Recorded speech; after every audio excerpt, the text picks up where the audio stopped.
누구도 자신에게 적이 있는 걸 원하지는 않습니다. 근데 사람은 자신도 모르게 적을 만드는 경향이 있습니다.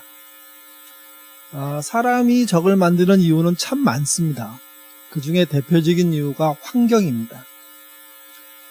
프랑스 사회학자인 장 보르다야르는 모든 사람에게는요, 4단계의 적이 존재한다고 얘기합니다. 일명 이게 적의 계보라고 아주 유명한 말인데요. 첫 번째 단계의 적은요, 늑대입니다. 늑대는 늑대만 얘기하는 게 아니고요. 늑대처럼 사람을 위협하는, 사람을 공격하는, 사람의 생명을 빼앗을 수 있는 모든 존재를 말합니다. 늑대는 사람과 함께 살 수가 없습니다. 왜 그러냐 하면 사람에게 피해를 주고 또 사람의 생명을 빼앗기 때문이죠. 또 사람도 살아남기 위해서는 늑대를 죽여야 합니다. 그러니 어쩔 수 없이 적이 될 수밖에 없는 관계들을 말하는 겁니다. 사람은 늑대와 그 거리를 두기 위해서 어떤 조치를 취했냐면요, 스스로 요새를 만듭니다. 또 성을 만들거나 아니면 튼튼한 집을 만들거나, 그래서 그 안에서 그들로부터 보호를 받는 거죠. 두 번째는 쥐입니다. 쥐. 늑대보다 훨씬 작지만, 그리고 실제 사람이 쥐랑 마주친다고 하더라도 생명의 위협을 느끼진 않죠. 그런 그런 쥐들이 우리에게 적이 되는 것은 뭐냐면, 그들이 사람에게 굉장히 치명타를 가할 수 있는 것들을 전달한다는 거죠. 보통 그게 이제 우리에게 알려진 게 패스트균, 흑사병의 균을 말합니다. 쥐의 무서움은 이겁니다. 늑대는 요새를 지어서 막을 수가 있는데요, 쥐는 요새를 지어갖고 막을 수가 없습니다. 왜 그러냐 하면 요새의 틈을 타고 들어오기 때문에, 요새 안으로만 들어오는 게 아니라 요새 안에 있는 사람의 집 안에 들어와서 어두운 곳에 머물면서 자신이 활동할 수 있을 때 활동해버리기 때문에, 특별히 사람이 잘 때 활동하기 때문에 이를 막는 건 굉장히 어렵습니다. 많은 시행착오를 거쳐도 사람들이 쥐를 이길 수 있는 방법을 찾아냈는데, 그게 뭐였냐면 위생입니다. 깨끗한 환경을 마련하고 쥐를 박멸함으로 쥐가 퍼뜨리는 균으로부터 살아날 수 있게 된 거죠. 세 번째 단계는요, 기생충입니다. 기생충은 사람이 인지하지 못하는 상태에서 사람의 몸 안에 들어오게 되는, 그러면 문제가 생기는 존재죠. 처음에는 기생하기 위해서 들어왔지만 숙주를 이용해서 먹고 삽니다. 그리고 또 다른 사람에게 전파하는 역할도 하게 됩니다. 그러니까 기생충은 쥐보다 훨씬 작은데 이 또한 쥐 못지않은 파괴력을 갖고 있습니다. 그리고 삶의 질 자체를 현격하게 떨어뜨려가지고 그야말로 고난 속에서 인생을 살게 하는, 병 속에서 인생을 살게 하는 그런 위협적인 존재인 거죠. 사람은 이 기생충으로부터 이렇게 자신을 보호하기 위해서요, 더 강력한 위생 정책들을 만들어냅니다. 방법들을 만들어냅니다. 세 번째 단계까지 말씀드렸는데, 세 번째 단계까지는요, 그래도 보이는 존재이기 때문에 대응하기 쉽습니다. 근데 이제 마지막 네 번째 단계가 더 어려운 대상이죠. 그것은 우리가 요즘 겪고 있는 바이러스입니다. 바이러스는 눈에 보이지 않습니다. 눈에 보이지 않기 때문에 적인지 동지인지 내 외부 가릴 수 없을 정도로 혼란에 빠뜨려 버립니다. 그러니까 내가 받아들였는지 전파했는지조차 알 수 없는 미궁 상태에 빠뜨려 버리는 거죠. 그리고 이 퍼지는 속도에 따라서 피해가 어마어마합니다. 그래서 사람은 바이러스를 이겨내기 위해서 백신도 만들지만요, 그것 말고 처음에 하는 조치가 뭐냐면 사람끼리의 격리입니다. 단절입니다. 요즘 우리가 사회적 거리라고 멋있게 이름 붙인 그것이 사실은 단절과 격리를 말하는 거죠. 이게. 내가 바이러스에 감염되면 당장 가족과 격리되어야 합니다. 사회와 격리될 수밖에 없습니다. 격리가 실패하면 가장 사랑하는 사람들로부터 피해가 시작됩니다. 그래서 별 생각 없이 놀고 돌아왔는데 감염된 그런 청년이 느닷없이 그 청년으로부터 감염된 할머니가 순식간에 살인범이 되는 역할을, 이게 감염이거든요. 그러니까 이런 일들이 바이러스를 통해서 벌어집니다. 그래서 적의 계보학에서 가장 상위에 있는 가장 무서운 적은 누구냐? 바이러스라고 얘기하는 거죠. 근데 적의 계보학은 여기서 끝나지 않습니다. 방금 얘기한 늑대나 쥐나 기생충이나 바이러스보다 더 강력한 적이 있습니다. 그건 슬프게도요, 사람입니다. 물론 모든 사람이 적은 아닙니다. 근데 사람들 안에는 자연스럽게 생겨나는 경쟁이 있잖아요. 그리고 경쟁에 의해서 순서가 정해지거나 또는 당락이 결정이 되죠. 학교에 들어가거나 떨어지거나 하는 일들이 결정되면서 사람을 동료로 보지 못하고 적으로 보는 문화들이 생겨납니다. 물론 그것 자체를 모두 나쁘다, 전혀 하지 않아야 된다 이렇게 말할 수는 없습니다. 어쩔 수 없는 부분이 있죠. 근데 사람을 적으로 봤을 때 가장 나쁜 상태의 적은 어떤 사람이냐면 악을 뒤로 숨긴, 감춘 사람입니다. 폭력을 숨기고 있다가 가장 상대방이 취약할 때 폭력을 사용하는 사람들입니다. 한병철이라는 그 독일의 철학자, 사회학자죠. 그가 한 말인데요. 우리 설교 안에도 있고 화면에도 나옵니다. 천천히 이게 무슨 뜻인지. 철학자들이 말을 쓰면 말은 상당히 정확한데 어려워요. 그래서 몇 번씩 읽을 수밖에 없게 만드는 경우가 많은데, 특별히 여기 중고등학생 또는 대학생들도 읽기가 쉽지 않을 수도 있습니다. 근데 조금만 집중하면 그렇게 또 어려운 말도 아니죠. 한번 읽어볼까요? 한병철의 말 읽겠습니다. 오늘날 폭력은 가시성에서 비가시성으로, 정면 대결에서 바이러스성으로, 골고성에서 매개성으로, 실제성에서 잠재성으로, 육체성에서 심리성으로, 부정성에서 긍정성으로 이동하며 폭력이 사라진다는 잘못된, 이게 무슨 말일까요?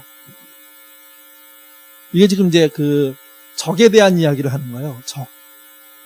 근데 적이 사용하는 걸 폭력이라고 얘기하는 거죠. 그러니까 사람들이 적을 향해서 쓰는 폭력이 요즘은, 옛날에도 있을 법한 일입니다. 근데 요즘은 극대화되게 나타나는데, 그게 뭐냐면 가시성, 눈에 드러나는 폭력보다 비가시성, 눈에 드러나지 않는 폭력이 커지고 있다는 거죠. 정면 대결하는 바이러스, 이건 정정당당한 의미도 있습니다.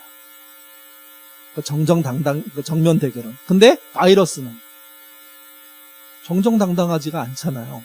왜냐하면 사람이 바이러스란 실체를 이해하는 데는 너무 오랜 시간이 걸려요. 대부분은 피해를 당하고 난 다음에 여러 가지 원인을 분석해야지만 혹시 그런 거 아닐까 하고 생각할 수 있는 거예요. 고대 사회에서는 이런 게 있는지도 몰랐어요. 또 노골성, 그냥 드러내는 거죠. 직접. 근데 매개성은요, 누군가를 거쳐서 표현하는 겁니다. 학교 폭력의 가장 나쁜 게 뭡니까? 애들이 1대1로 싸워요, 감정으로. 그럴 수 있다고 생각해요, 저는. 그것도 그렇게 권장할 만한 건 아니지만. 근데 그게 아니라 누군가 사주하는 거죠. 누군가 누구를 시켜가지고 괴롭히는 거죠. 그 자기는 멀리 떨어져서 그들을 지배하는 거죠.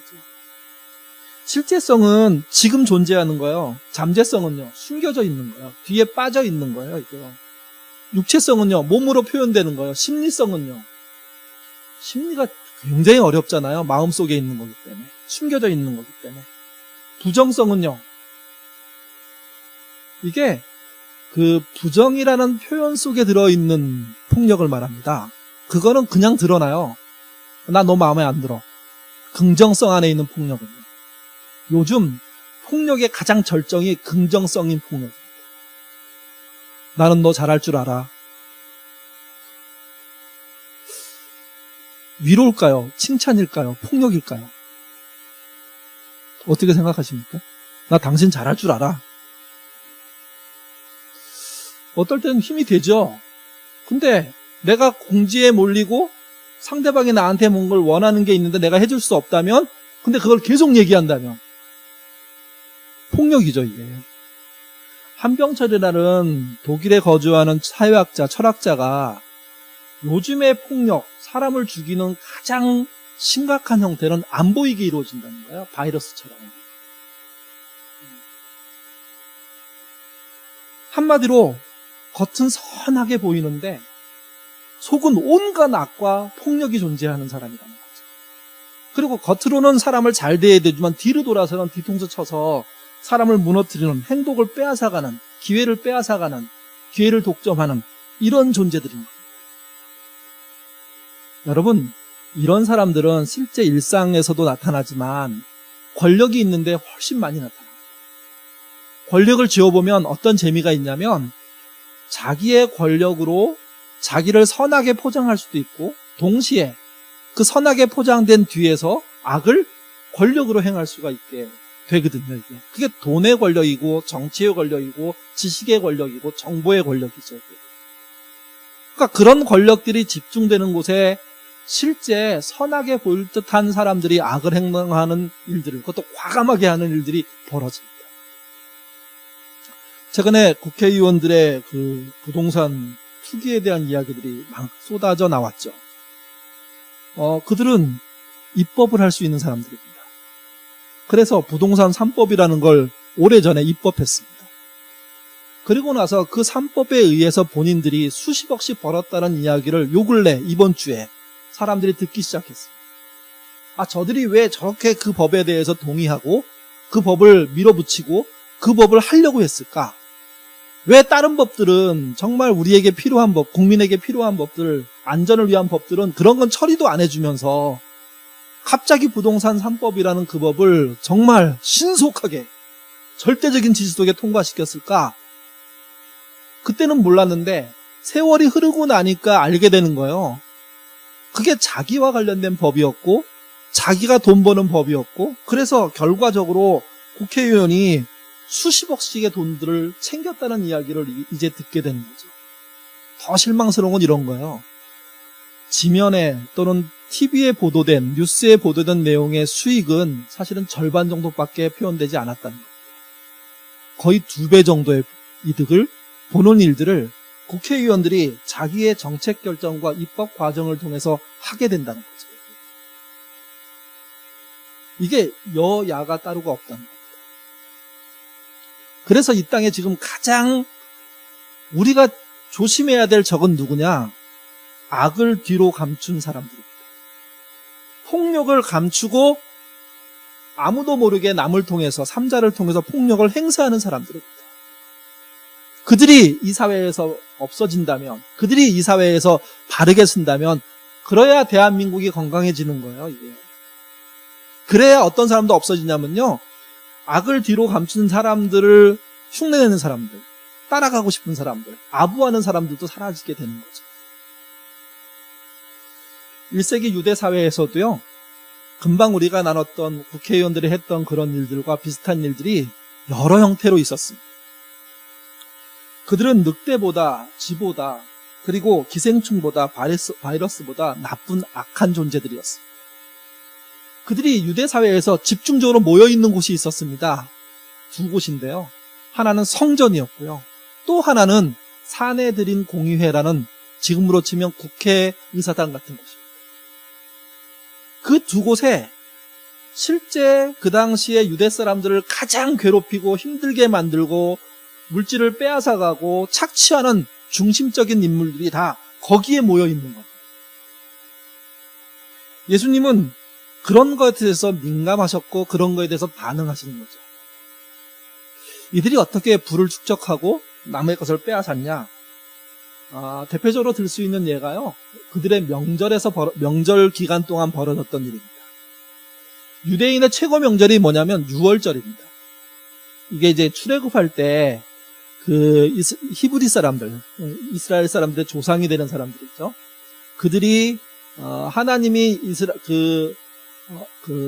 애굽을 심판할 때, 특별히 장자를 죽이는 심판을 할 때 그거를 넘어가게 하려면 어린 양을 잡아가지고 그 피로 그 자기 집 앞에 있는 문설주, 들어가는 문과 그 사방에 바르게 바르면 넘어가는 일들이 벌어졌는데 그것이 너무 감사하고 너무 기뻐서 명절로 지키는 거죠. 이게 이스라엘의 최대 명절입니다. 예수님 당시에 명절 때 예루살렘 성에 방문하는 사람이 한 100만 정도 됐답니다. 당시 이스라엘 사람들이 한 50만 정도 됐거든요. 그러니 나머지 50만은 어디서 올까요? 외국에서 옵니다. 물론 이스라엘 땅에 있는 모든 사람이 예루살렘 성전에 가지는 못합니다. 그러니까 50만이 아니고 한 30만 정도가 온다고 치면 70만이 주변 국가에서 먼 나라에서 유월절을 지켜서 오는 거예요. 그리고 온 사람 모두가 뭘 하냐면요. 제물을 바쳐서 제사를 드립니다. 근데 문제가 생겨요. 제물을 먼 나라에서 데리고 오면 그 짐승을 걸려오면 그 짐승이 오는 동안 상할 수 있지 않습니까? 다칠 수 있지 않습니까? 그러니까 어느 시점이 지나면서부터 6월절에는 성전 앞에 가게에서 그 짐승들을 사야 된다는 그런 율법도 아닌 법이 생긴 겁니다. 그리고 그 상점의 주인들은 매점매석하는 거죠. 몇 개 되지 않은 상점이 100만을 상대로 돈을 벌기 시작합니다. 그리고 그 상점에서 짐승을 사지 않으면 제물로 받아주질 않는 거예요, 제사장들이요. 여기에 냄새가 나지 않습니까? 뭔가 결탁이 돼 있을 것 같아요. 실제 결탁이 되어 있었습니다. 그래서 제물을 팔면 팔수록 상점의 주인도 부자가 되고 또 제사장도 부자가 되고 사내들인 공의원들도 부자가 되는 이런 식으로 백성의 재물을 수탈하고 하나님께 드릴 재물을 왜곡하는 잘못되게 만드는 일들이 사내들인 공의회와 성전을 지배하는 사람들에 의해서 벌어진 겁니다. 이게.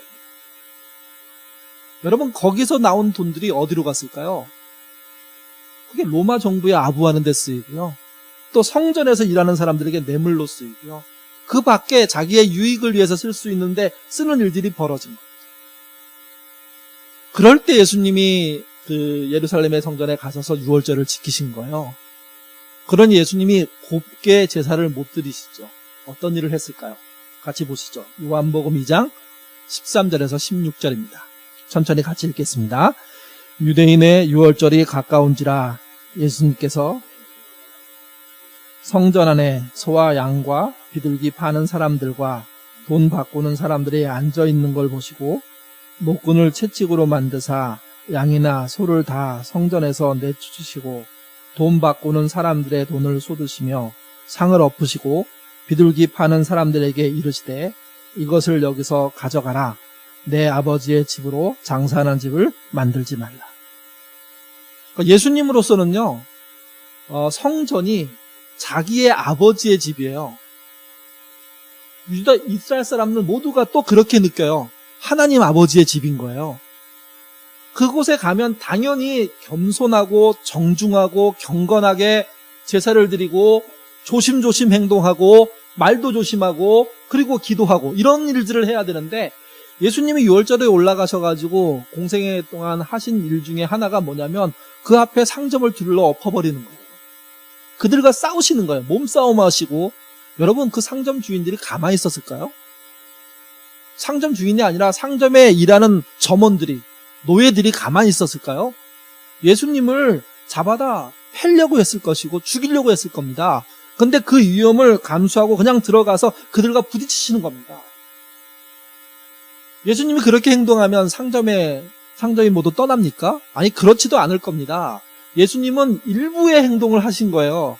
일부밖에 영향을 못 미쳐요. 근데 그럼에도 불구하고 혼자서 그 일을 그냥 감행해 버리시는 겁니다. 보여주시기 위함이죠. 그렇게 안 하면 안 된다는 거죠. 그 전까지요. 예수님이 오시기 전까지 상점의 주인들과 성전에서 있는 그 지배 세력들과 사내들인 공의원에 있는 정치인들은요. 상점에 와서 회방을 놓는 것 자체에 대해서 용서하지 않았습니다. 왜? 성전에서 경거망동하는 거니까. 그들을 잡아다가 엄중 문책했거든요. 그러니 누구도 그러지 않았는데 어느 날 갈릴리에 촌사람 하나가 올라오더니 그것도 나이가 30어간 된 사람이 올라오더니 그 일을 거침없이 행동하는 거예요. 그러니까 그 거침없음이 너무 과격하니까 주변 사람들이 말리지도 못한 거죠. 근데 예수님은 누구랑 싸운 거냐면 하나님과 싸운 게 아니라 성전을 빌미로 악을 뒤로 숨긴 채 먹고 살고 있는, 권력을 행사하고 있는, 그리고 유대인들의 모든 부를 빼앗아가고 있는, 그리고 서로 결탁한 그들과 싸우신 겁니다. 그런 성전에서는 제사를 드릴 수가 없다는 거죠. 성경에 되게 예수님이 하신 말씀 중에 되게 너무 심하다는 말이 좀 많습니다. 그 중에 하나가 예수님이 부자에게 한 말이에요. 부자에게 너무 냉정하게 말을 해갖고 지금도 우리가 서로 성경 공부하게 되거나 아둘람 모임을 하게 되면 논란이 되는 구절이에요. 같이 한번 볼까요? 마태복음 19장 23절에서 24절입니다. 보통 그 삐용삐용 소리가 나면 여기 그 앰뷸런스 소리가 많이 나거든요. 나들목이기 때문에. 여기도 나들목이지만 요 앞도 나들목이에요. 그러면 저는 어떻게 하냐면 그냥 기도합니다. 빨리 가게 해달라고. 가는 수밖에 없죠. 빨리 가셔야 됩니다. 그래서 치료받아야 되니까. 왜 이 말을 했냐면 들려서. 다시 마태복음으로 돌아가겠습니다. 이러면 언제 끝날지 모릅니다. 19장 23절 24절 같이 한번 읽겠습니다. 예수께서 제자들에게 이르시되 내가 진실로 진실로 너희에게 이르노니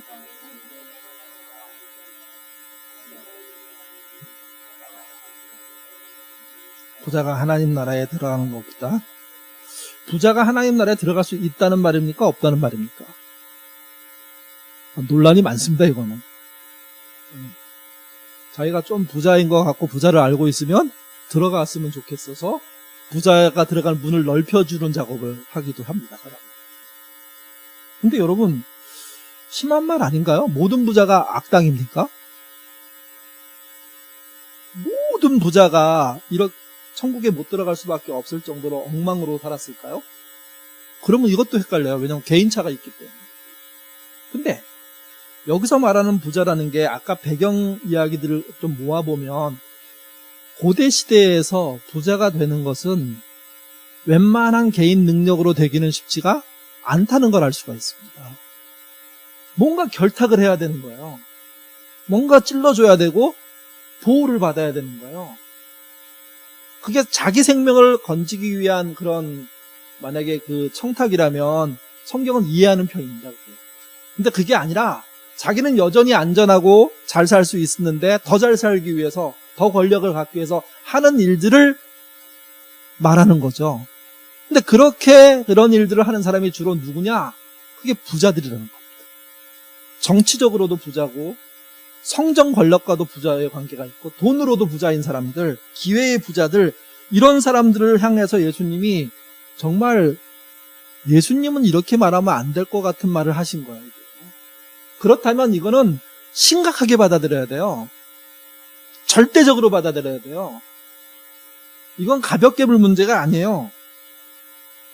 특별히 예수를 믿는 부자들은 이 본문에 대해서 외면하지 말고 이 본문이 나한테 어떤 부분에 부딪히는지를 묵상하고 그리고 그것으로부터 벗어나기 위한 행동들을 시작하셔야 돼요.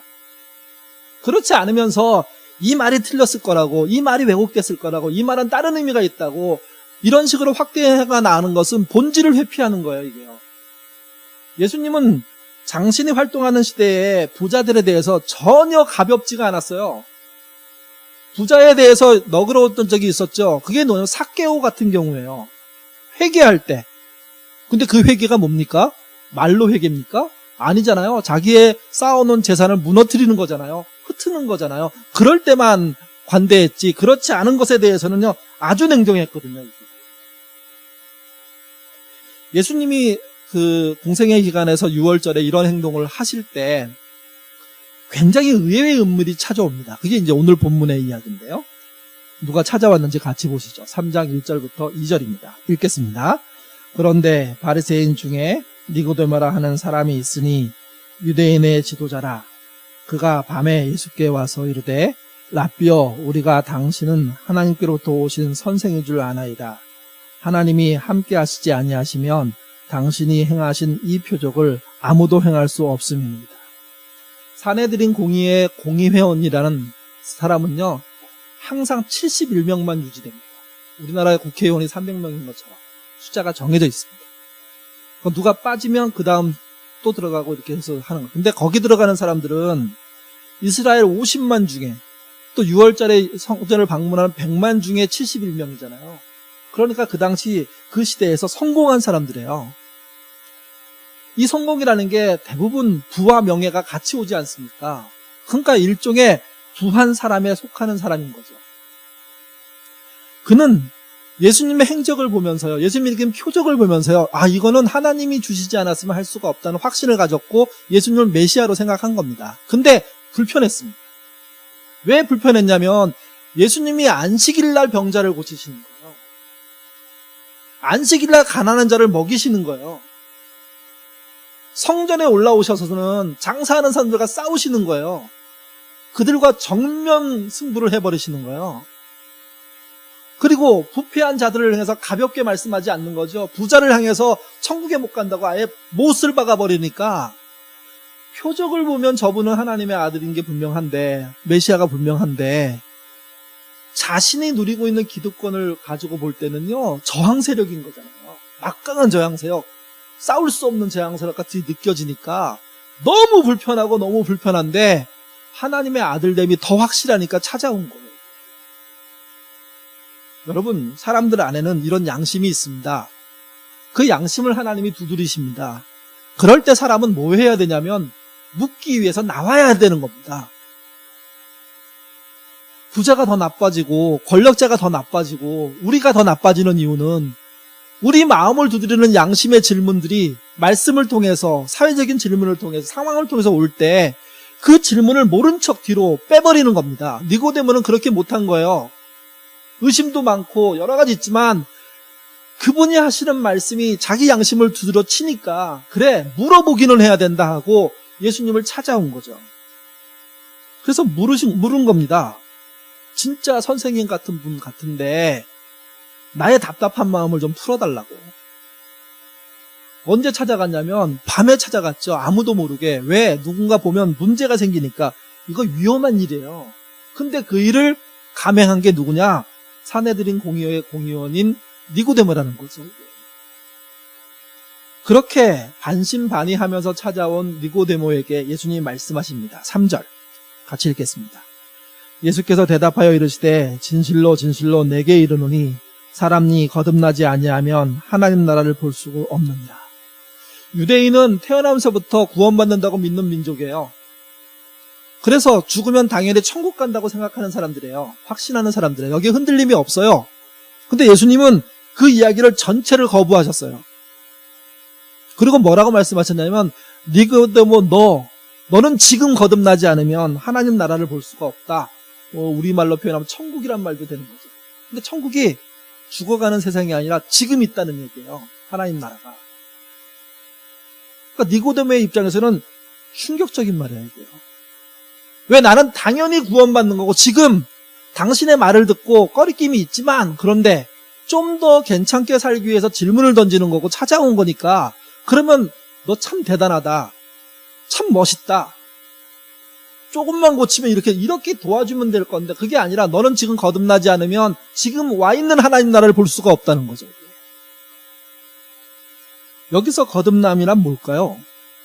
또 거듭나야 보는 하나님 나라는 뭘까요?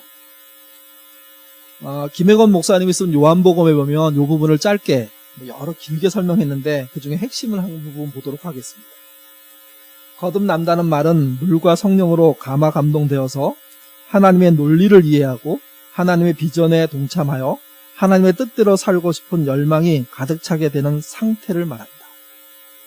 이게 거듭남이라는 겁니다. 거듭남은 성령의 능력 같은 것을 체험하고 내가 이전에 느끼지 못한 감정 상태를 갖고 그래서 울고 회개하고 뒹굴고 그리고 난 다음에 이루어지는 것이 아니라고 설명하고 있습니다. 그런 과정이 있을 수 있죠. 필요하기도 합니다. 근데 그것은 그 거룩함을 받아들이는 우리 몸의 반응이라는 겁니다. 또 성령이 주시는 감정이라는 거죠. 그 감정과 몸의 반응을 넘어서 핵심은 무엇이냐? 하나님의 논리를, 말씀을 이해하고 하나님의 비전, 그분이 꿈꾸는, 그분이 그려주시는, 그분이 인도해 주시는 것에 동참하고 그리고 그분의 뜻대로 살고 싶은 열망이 가득해지는 상태. 그게 거듭남이라는 거죠. 계속 보시면 하나님의 율법에 깊이 공감하며 그 율법을 스스로 지킬 수 있는 상태가 되는 것이 위로부터 태어나는 것이다.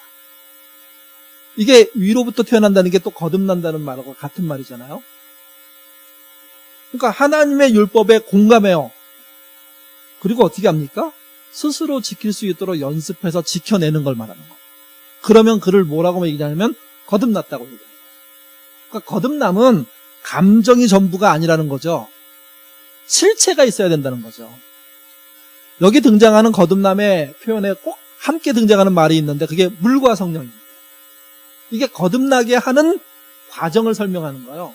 도구가 아니라. 물은 어떤 거냐면 더러워진 사람이 하나님의 말씀을 듣고 스스로 더러움을 깨끗이 씻어내는 행동들을 말합니다. 우리가 몸이 더러워지면 샤워해서 깨끗하게 만드는 것처럼 우리의 마음의 양심이, 삶의 더러움이, 그리고 나의 이익 때문에 악을 행하고 폭력을 감추고 살았던 그런 것들이 실제 씻겨져 나가는 게 물이죠. 성령은 무엇일까요? 하나님이 사람에게 그런 기회들을 주세요. 양심을 두드리세요. 그럴 때 그 양심의 두드림에 자기를 맡기는 거예요. 그리고 그 양심의 두드림에 찔림이 있다면 그 찔림의 문제를 회개함으로 해결하는 것. 이게 성령에 의해서 씻기는 거죠. 그러니까 물과 성령은 거룩하지 못한 더러운 사람을 씻겨내는 사람의 방법과 하나님의 방법이 같이 있는 걸 말하는 거예요. 그런 걸 경험함으로 말미암아, 그런 걸 체험함으로 말미암아, 그래서 그분으로 충만한 상태, 그분의 말씀을 따르려고 열망하는 상태, 그분을 위해서 살겠다는 마음으로 하루를 여는 상태, 하루하루를 살고 하루를 마감할 때 부족함이 있을 때 다시 기도하고 뉘우치고 시작하는 상태, 그게 거듭난 사람이라는 겁니다. 그게. 그 사람이 뭘 봅니까? 하나님의 나라를 본다는 거죠. 언제 봅니까? 지금. 그 자리에서. 삶 속에서. 니고데모는 예수님이 하신 말씀을 이해하지 못했습니다. 뭔 말인지 몰랐습니다. 왜냐하면 자기가 그동안 믿었던 내가 갈 천국과 그분이 말한 천국이 너무 달랐기 때문에. 그래서 니고데모가 혼란에 빠져서 여러 대화를 합니다. 그러다가 예수님이 그를 이해시키기 위해서 예화 하나를 얘기합니다. 14절 15절 같이 읽겠습니다. 모세가 광야에서 뱀을 든 것 같이 인자도 들려야 하리니 이는 그를 믿는 자마다 영생을 얻게 하려 하십니다. 갑자기 모세가 뱀을 든 것 같이 인자도 그 뱀처럼 들려야 한다 하는 이야기를 하십니다. 그럴 때 그 들린 뱀인 예수님을 바라보는 자마다 뭐가 있다는 거죠? 영생이 있다는 거죠. 이 사건은 출애굽한 이후에 이스라엘에게 있었던 사건입니다. 그들이 그 당시에 반복적으로 하나님께 불신을 보였습니다. 불만이 많았습니다. 불만의 핵심은 이런 거예요. 지름길이 아닌 왜 우회로로 인도하시냐? 또는 왜 물이 이렇게 쓰고 짜냐? 왜 먹을 게 부족하냐? 그래서 유명한 얘기 있잖아요. 그들이 했던 말. 내가 애굽에서 노예로 살 때는 고기를 막 사방에 걸어놓고 그 다음에 싱싱한 야채를 아무 때나 뽑아다가 풍족히 배불리 또 건강해진 마늘 같은 걸 많이 먹고 살 수 있었는데 왜 여기서는 그런 게 없냐? 이게 한두 번이죠. 계속 반복됩니다. 근데 어느 날 하나님이 진짜 화가 나셨어요. 그래서 어떤 일을 벌리셨냐면 불뱀, 우리로 번역하면 독사죠. 독사를 풀어놓으신 거예요. 그래서 수많은 사람들이 물려 죽는 일들이 벌어진 거예요. 모세가 그 상황을 깨닫고 하나님께 가서 기도합니다. 이러시면 안 된다고, 우리 백성 살려달라고, 기회를 달라고, 길을 달라고. 그랬더니 그 모세에게 하나님이 시킨 일이 뭐냐면 놋으로 만든 뱀을 나무 위에 걸어놓으면 그리고 그것을 바라보는 모든 사람은 살아난다고 얘기해라. 그 이야기를 전달한 거죠. 같이 보시죠. 민수기 21장 8절 이하입니다. 읽겠습니다.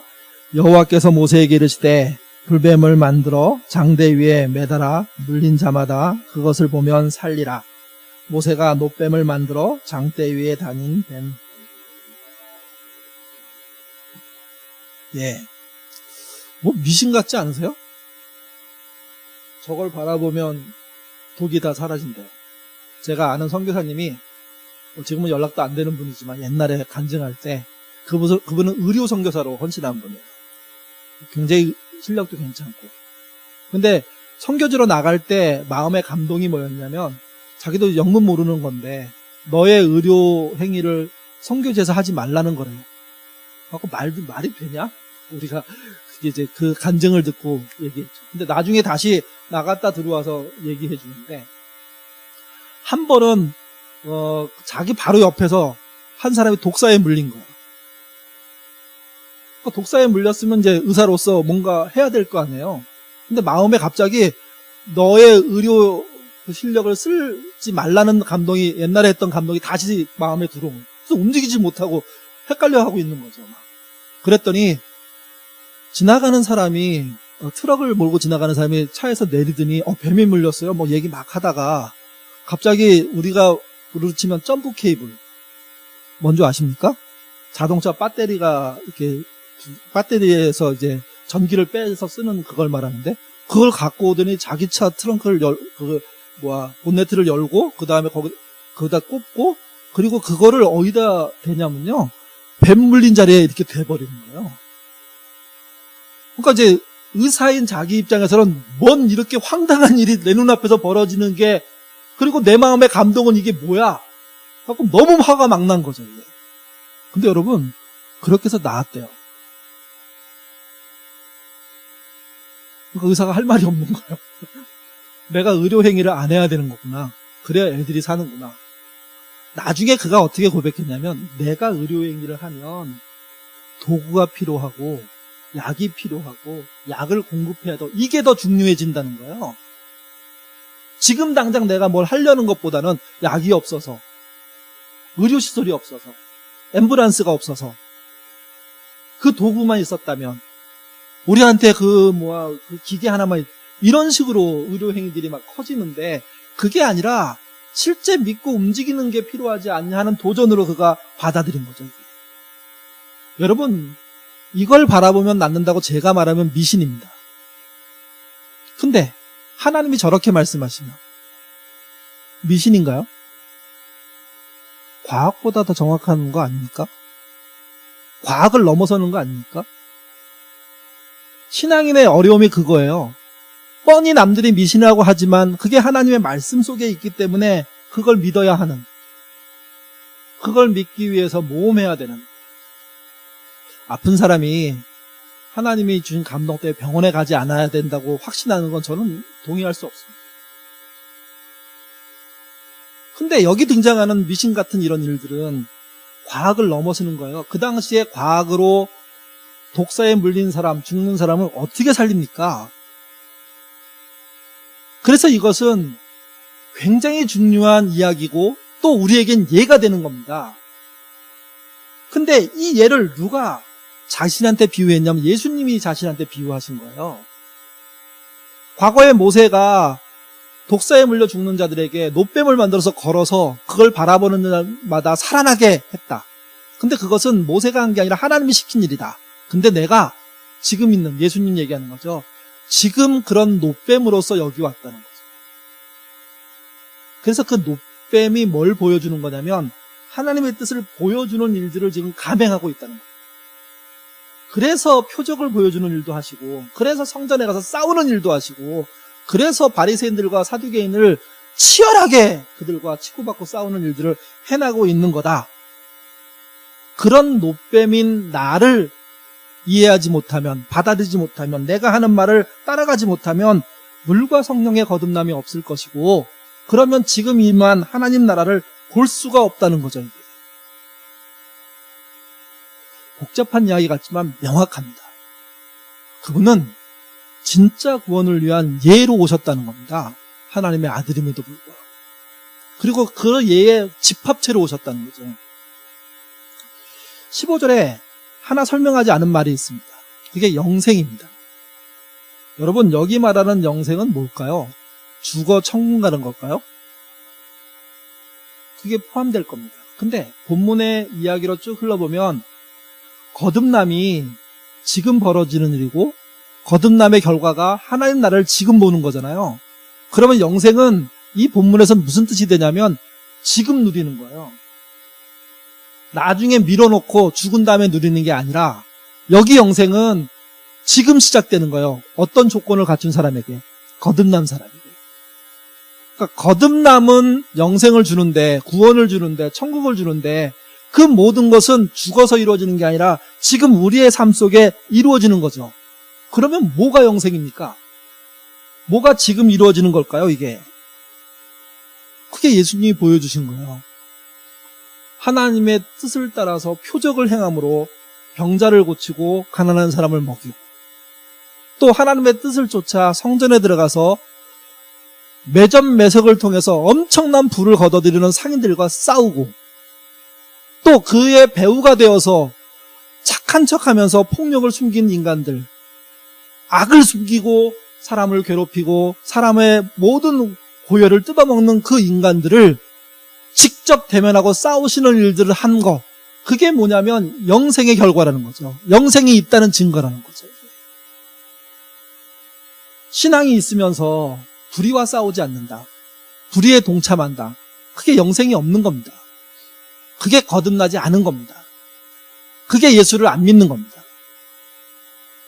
마음으로만 예수를 믿고 삶으로 예수를 안 쫓아가는 거, 그게 거듭남이 없는 겁니다. 믿음은 마음으로 믿어서 시작되는 것이지만 믿음의 실체는 야고보서가 얘기하잖아요. 행함이 있으므로 믿음이라고요. 그 믿음의 내용들을 쫓아가는 거죠. 그래서 영생은요, 내가 이웃에게, 가족에게 어떻게 하느냐가 그 실체입니다. 가족을 진정으로 사랑하면 그 가족이 나쁜 길을 갈 때 막아서는 것, 그게 영생이 있는 거죠. 거듭난 거죠. 이웃이 존재하고 이웃을 지금과 같은 시대에 의심하지 않고, 그들이 어려움 빠졌을 때 코로나 때문에 안 돼 라고 생각하지 않고 손을 붙잡아주고 일으켜 세워주고 그들에게 안전함을 보호해주는, 그게 실제 우리에게 필요한 겁니다. 코로나19 이유를요, 여러 가지로 설명하죠. 접촉 없는 거래, 그걸 언택트라고 얘기도 하고요. 또 회사에서는 재택근무. 저는 저희 집 아이가 재택근무를 하는 걸 봤는데 그게 놀고 먹는 거 아니던데요. 옷만 편하게 입었죠. 잠자다 벌떡 일어난 복장으로 앉아가지고 그다음 계속 전화 받고 컴퓨터하고, 그 다음에 그 쉬는 잠깐 나오려면 불안한 거, 이게 또 뭔가 올지 모르니까 오다가 떨어지거나 또는 뭐 서로 뭘 해야 될 것 같으니까 빨리빨리, 그러니까 그냥 붙잡혀 앉혀 있더라고요. 그래서 저는 처음에 재택근무하면 누워서 연락 오면 가끔 일하고 뭐 이런 건 줄 알았는데 그게 아니라 집이 사무실이 되는 거죠. 근데 어쨌든 재택근무가 코로나19에 보여준 특징이죠. 교회는 뭘까요? 온라인 예배. 우리도 지금 대다수의 분들이 온라인 예배를 드리지 않습니까? 이걸 종합하면요, 비대면입니다. 왜 우리가 비대면을 하게 됐습니까? 위험해서. 좀 더 심한 분들은 두려워서. 비대면은요, 지혜로운 방식이에요. 코로나19를 이길 수 있는 필요한 방식이에요. 그거 이렇게 터부시할 수가 없어요. 존중해야 되고 서로 지켜줘야 되고, 그래서 가능한 한 그 병균이 옮겨가지 않도록 도와야 돼요. 고리를 끊어야 돼요. 격리해야 돼요. 이게. 근데 여러분, 우리가 우리 몸을 지키기 위한 그 두려움 때문에, 애씀 때문에 지금 손해나는 게 있죠. 없어지는 게 있죠. 그게 뭐냐면 이웃입니다.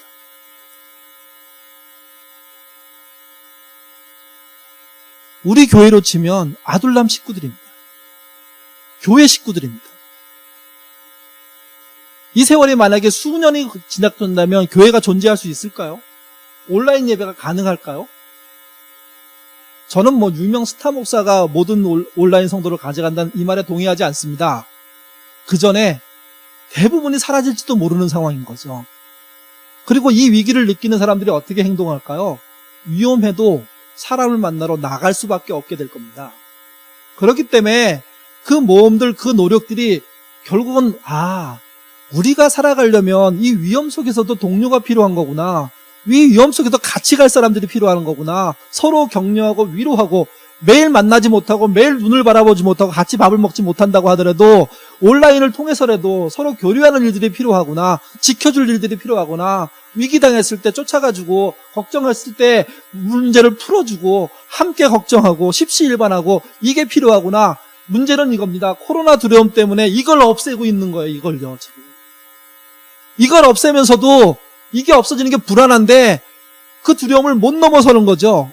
근데 누가 그렇게 말씀하시더라고요. 자기의 진짜 필요한 모든 것은 다 하면서 실제 굉장히 중요한 이웃과 관련된 가치들은 다 무너뜨리고 있다.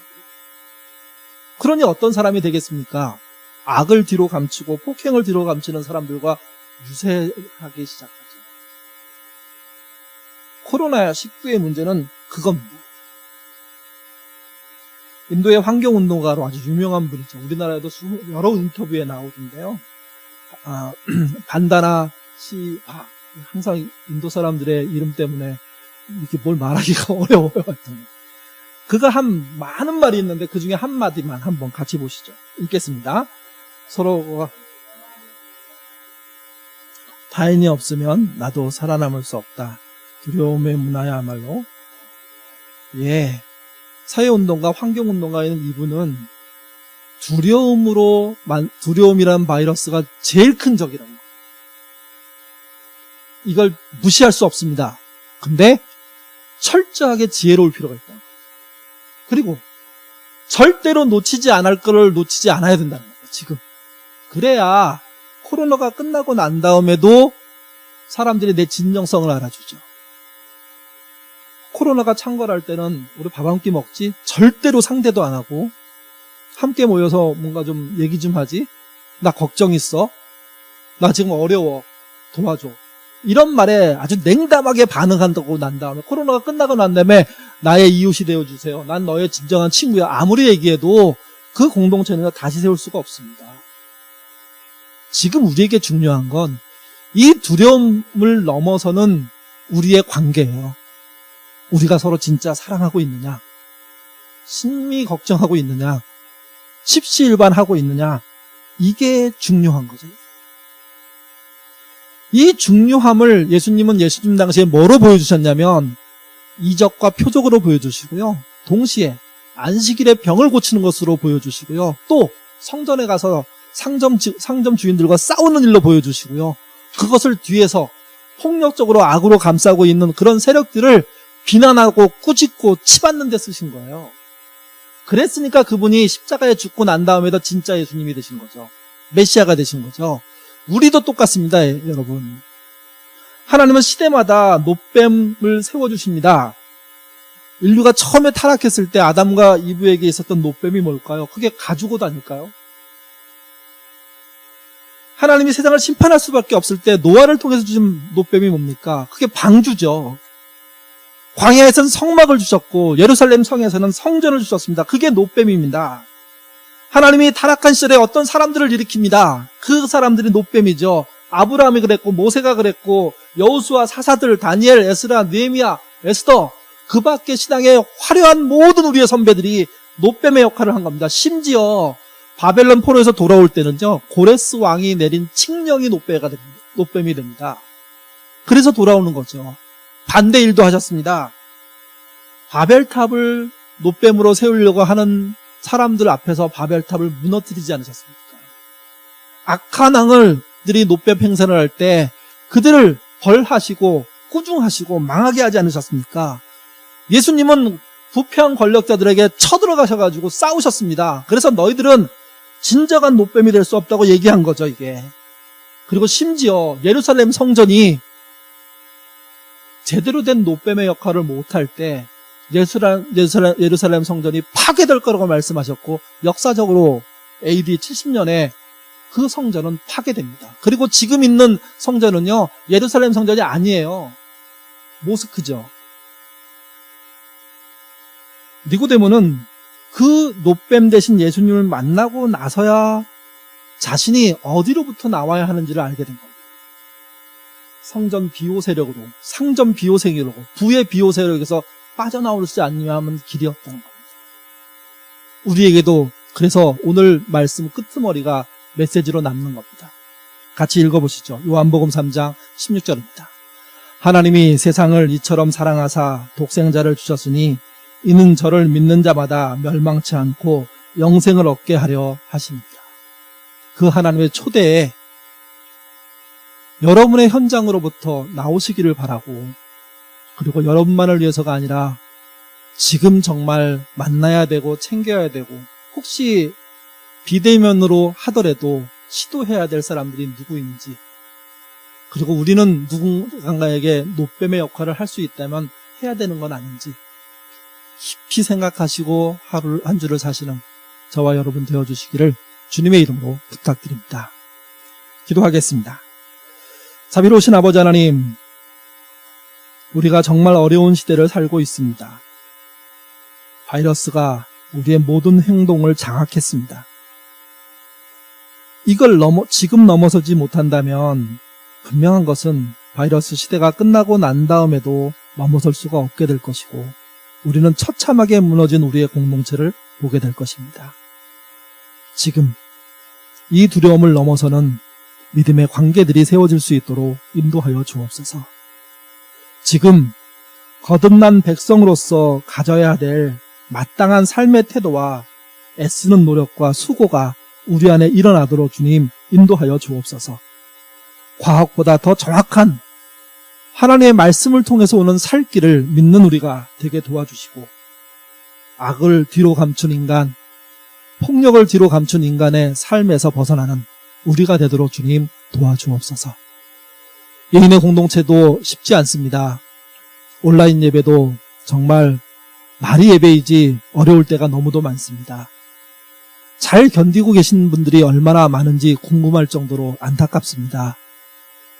이 현실을 그저 그냥 잘 되는 척으로 덮지 않게 하시고 진짜 잘 되는 길을 찾아가는 우리가 되도록 도와주시며, 거듭남을, 영생을, 하나님 나라를 지금 누리는 우리가 되도록 인도하여 주옵소서.